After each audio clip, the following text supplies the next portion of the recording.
senhoras e senhores senadores, senadoras, ouvintes da Rádio Senado, telespectadores da TV Senado. Senhor presidente, acabamos de receber agora a mensagem da presidenta da República, Dilma Rousseff, endereçada aos 81 senadores e senadoras, bem como ao povo brasileiro.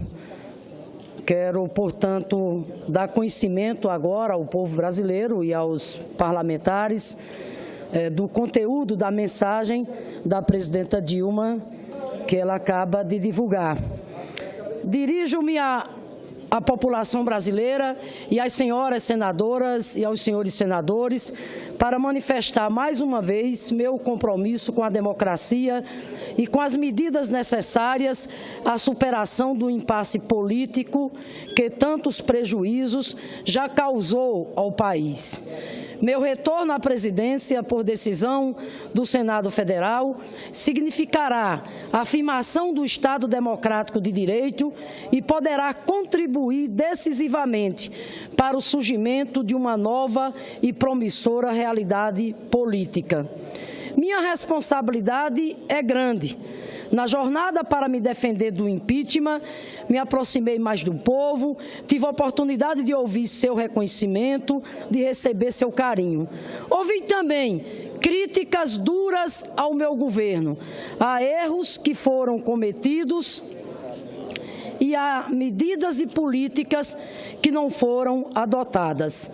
Acolho essas críticas com humildade e determinação para que possamos construir um novo caminho.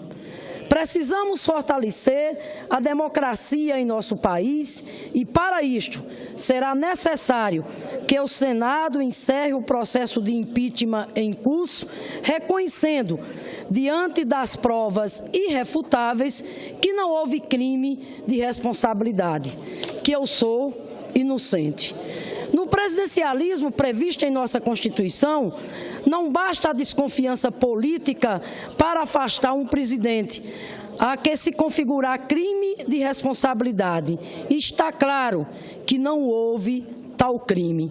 Não é legítimo, como querem os meus acusadores, afastar o chefe de Estado e de governo pelo, abre aspas, conjunto da obra.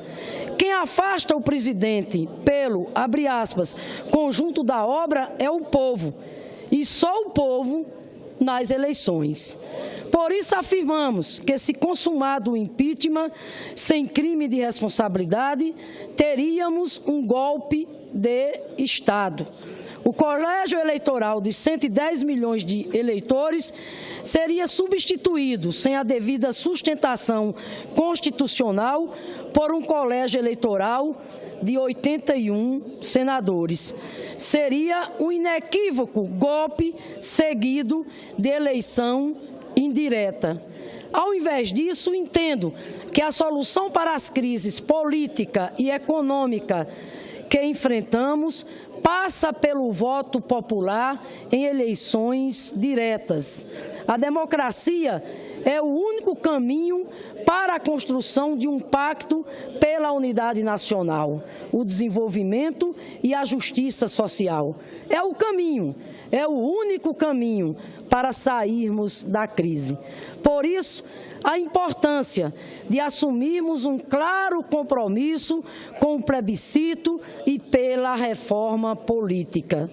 Todos sabemos que há um impasse gerado pelo esgotamento do sistema político, seja pelo número excessivo de partidos, seja pelas práticas políticas questionáveis, a exigir uma profunda transformação nas regras vigentes. Estou convencida da necessidade e, portanto, darei meu apoio irrestrito à convocação de um plebiscito com o objetivo de consultar a população sobre a realização antecipada de eleições, bem como sobre a reforma política e eleitoral. Devemos concentrar esforços para que seja realizada uma ampla e profunda reforma política, estabelecendo um novo quadro institucional que supere a fragmentação dos partidos, moralize o financiamento das campanhas eleitorais, fortaleça a fidelidade partidária e dê mais poder aos eleitores. A restauração plena da democracia requer que a população decida qual é o melhor caminho para ampliar a governabilidade e aperfeiçoar o sistema político eleitoral brasileiro. Devemos construir, para tanto, um amplo pacto nacional baseado em eleições livres e diretas que envolva todos os cidadãos e cidadãs brasileiros e brasileiras. Um pacto que fortaleça os valores do Estado Democrático de Direito, a soberania nacional, o desenvolvimento econômico e as conquistas sociais. Esse pacto pela unidade nacional, o desenvolvimento e a justiça social permitirá a pacificação do país, o desarmamento dos espíritos e o arrefecimento das paixões devem sobrepor-se a todo e qualquer sentimento de desunião.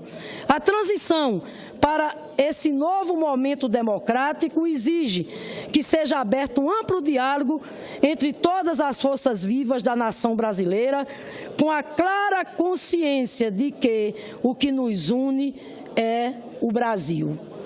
Diálogo com o Congresso Nacional para que junta e responsavelmente busquemos as melhores soluções para os problemas enfrentados pelo país.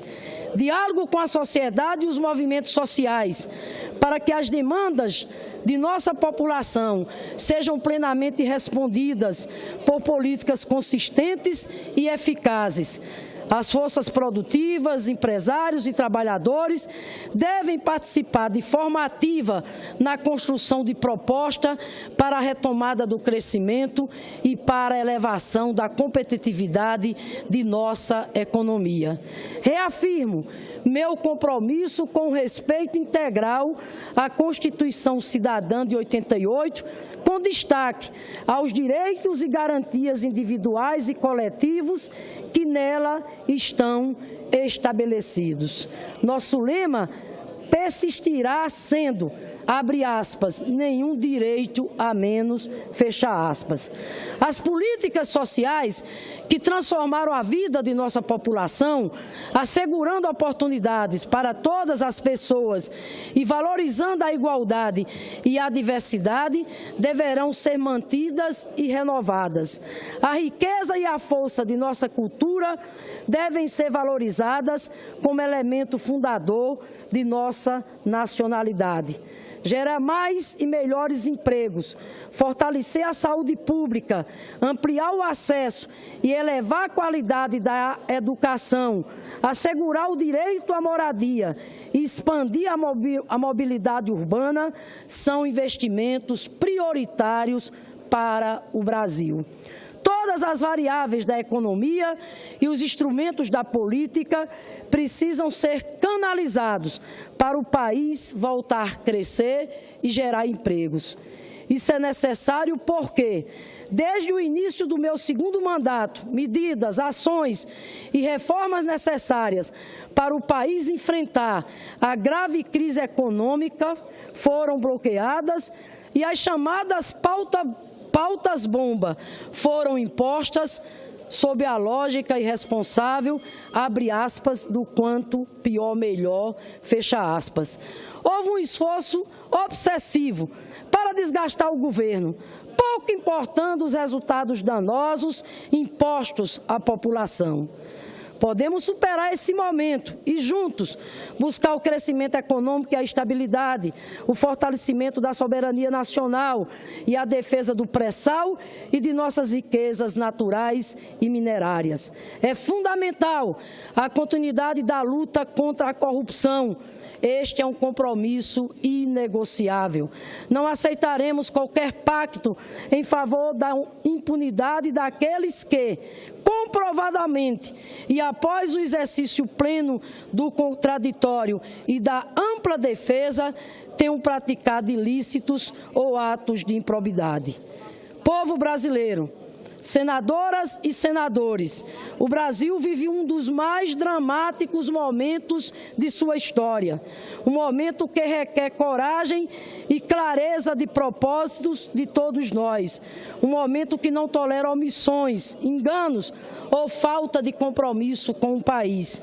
Não devemos permitir que uma eventual ruptura da ordem democrática baseada no impeachment sem crime de responsabilidade fragilize nossa democracia com o sacrifício dos direitos assegurados na Constituição Cidadã de 1988. Unamos nossas forças e propósitos na defesa da democracia, o lado certo da história. Tenho orgulho de ser a primeira mulher eleita presidenta do Brasil. Tenho orgulho de dizer que, nestes anos, exerci meu mandato de forma digna e honesta. Honrei os votos que recebi. Em nome desses votos e em nome de todo o povo do meu país, vou lutar com todos os instrumentos legais de que disponho para assegurar a democracia no Brasil. A essa altura, todos sabem que não cometi crime de responsabilidade, que não há razão legal para esse processo de impeachment, pois não há crime. Os atos que pratiquei foram atos legais, atos necessários, atos de governo. Atos idênticos foram executados pelos presidentes que me antecederam. Não era crime na época deles e também não é crime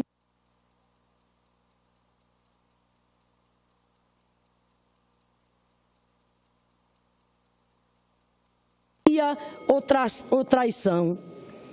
Repito, jamais se encontrará na minha vida registro de desonestidade, covardia ou traição. Ao contrário dos que deram início a esse processo injusto e ilegal, não tenho contas secretas no exterior.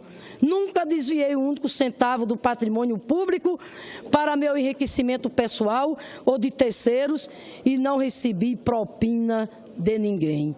Esse processo de impeachment é frágil, juridicamente inconsistente, um processo injusto, desencadeado contra uma pessoa honesta e inocente.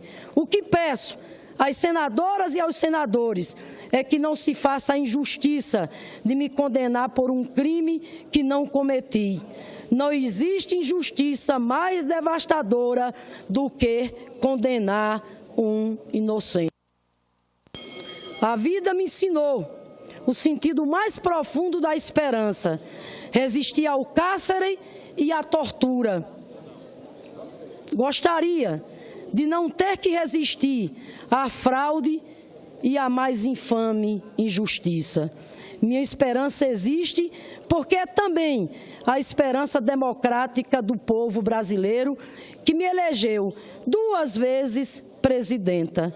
Quem deve decidir o futuro do país é o nosso povo.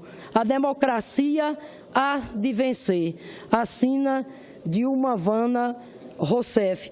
Senhor presidente, peço tão somente que, pela importância histórica desse documento, que a mensagem que a presidenta Dilma acaba de endereçar aos senadores e senadoras e ao povo brasileiro, pela lucidez política, pela clareza, pela coragem.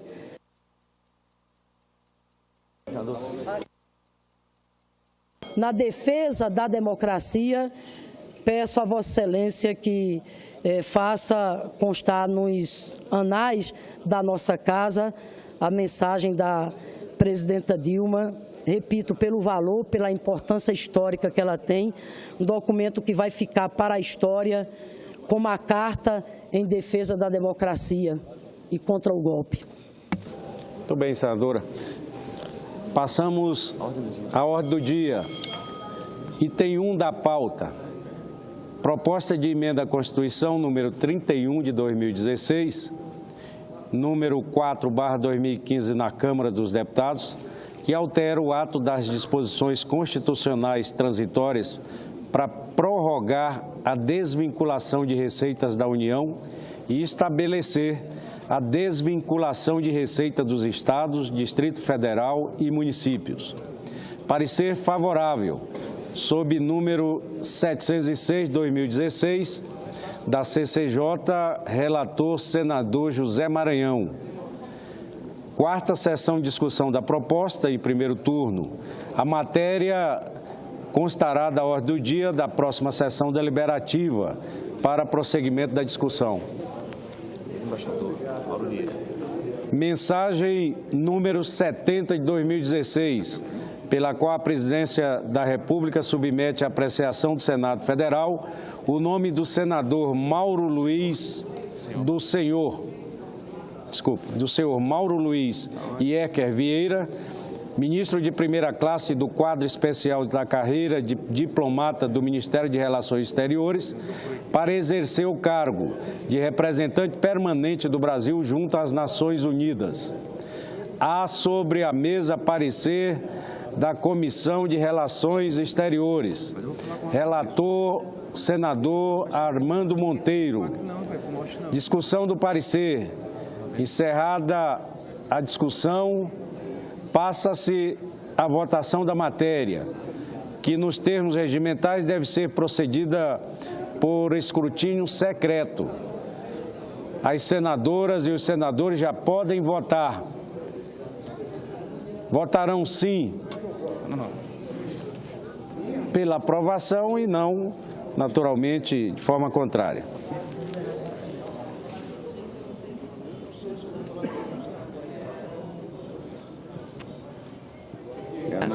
Seria possível, presidente, pela ordem, colocar o que estamos votando lá? Está abrindo o painel, senadora. Abriu o painel. Obrigada, presidente. Pode votar. Já está no painel. Já podem votar. Não voto não, né?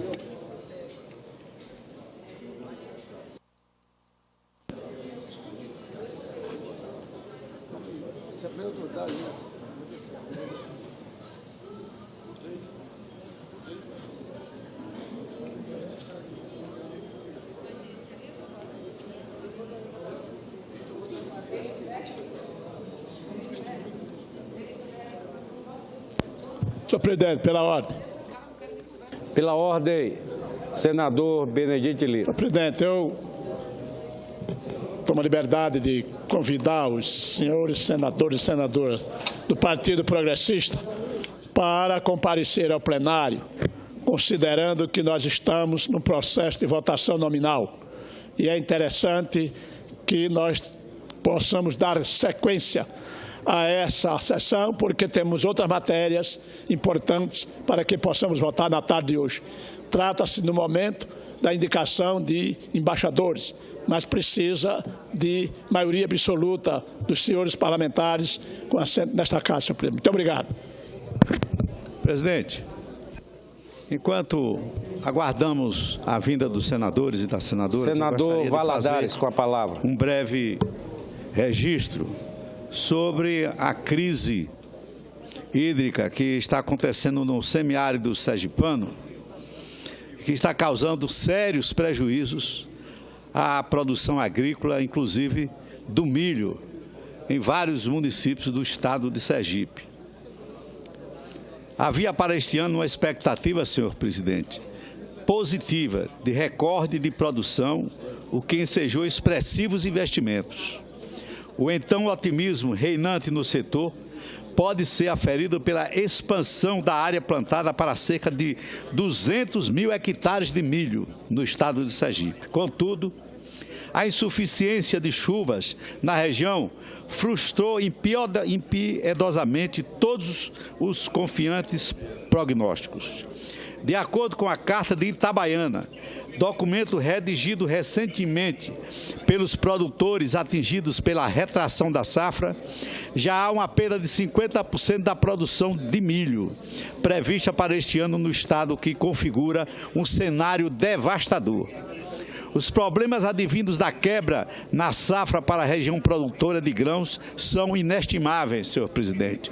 Os efeitos e danos recaem sobre uma cadeia produtiva que engloba mais de 20 municípios, entre eles Simão Dias, Frei Paulo, Ribeirópolis, Carira, Pinhão, Nossa Senhora da Glória, Nossa Senhora Aparecida, Poço Verde, Riachão do Dantas. A estiagem resultará em um prejuízo calculado em torno de 600 milhões de reais. Os problemas não se relacionam unicamente aos investimentos que não prosperaram. Muito além dos malfadados recursos aplicados na produção, acrescentem-se aí as inquietantes consequências sociais para todos aqueles envolvidos direta ou indiretamente no processo produtivo. O quadro ganha contornos ainda mais dramáticos ao vislumbrarmos soluções somente a longo prazo, na próxima safra, quando será possível esboçar uma recuperação da renda perdida. No momento, restam as necessárias soluções emergenciais, porém paliativas. Na esfera das contas públicas, podemos antever uma sensível queda na receita, o que, caso se concretize, trará indesejáveis obstáculos para o problemático equilíbrio fiscal dos entes federados. Pergunto ao presidente se eu posso dar continuidade, uma vez que os senadores e senadoras ainda Sim, não... senador. Agradeço a Vossa Excelência. Com a palavra, Vossa Excelência. O impacto econômico sobre a arrecadação surge, porém, como um corolário inevitável. A estimativa de redução do faturamento com a safra no estado de Sergipe provocará, lastimavelmente, uma perda associada ao Imposto sobre Circulação de Mercadorias, o ICMS. Lembra ainda que os reflexos desta crise, a crise da produção do milho no estado de Sergipe, incidem tangencialmente no desaquecimento do comércio nos municípios produtores, mas não podem de forma alguma ser subestimados. A lavoura do milho, com efeito, fomenta a economia local dos municípios produtores, gerando ocupação e emprego para a população, seja no campo, seja nas cidades. Consequentemente, com o incremento da renda, cria-se um círculo econômico virtuoso, compartilhado por todos. Sob esse aspecto específico, podemos dimensionar com precisão o significado de qualquer revés agrícola naquelas localidades. Senhor presidente, diante desse quadro desolador, temos que envidar esforços, adotar medidas reparadoras com a finalidade de mitigar os efeitos danosos da seca aqui apontados. Medidas, aliás, que constam das reivindicações dos produtores, às quais me associo e para as quais chamo a atenção. Os principais pontos elencados pelos produtores de milho prevê a decretação de estado de emergência nos municípios atingidos, a renegociação das dívidas com os bancos, além da agilidade nos trâmites do Programa de Garantia da Atividade Agropecuária PROAGRO. Trata-se de um caso à parte. Recorrer ao PROAGRO representa um calvário incompreensível em meio às graves circunstâncias. O programa administrado pelo Banco do Brasil consiste em um seguro pago pelos produtores para cobrir despesas decorrentes de fenômenos naturais que atinjam plantações.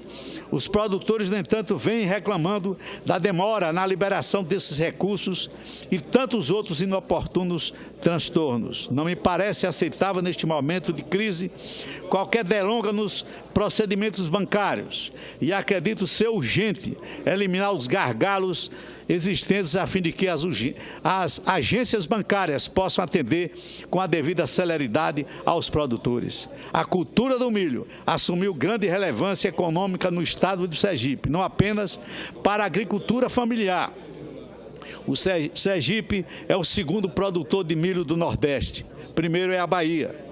Ao garantir segurança alimentar e geração de renda para as famílias que sobrevivem do trabalho na lavoura, mas também para o agronegócio sergipano, consolidando-se como um crescente segmento do mercado.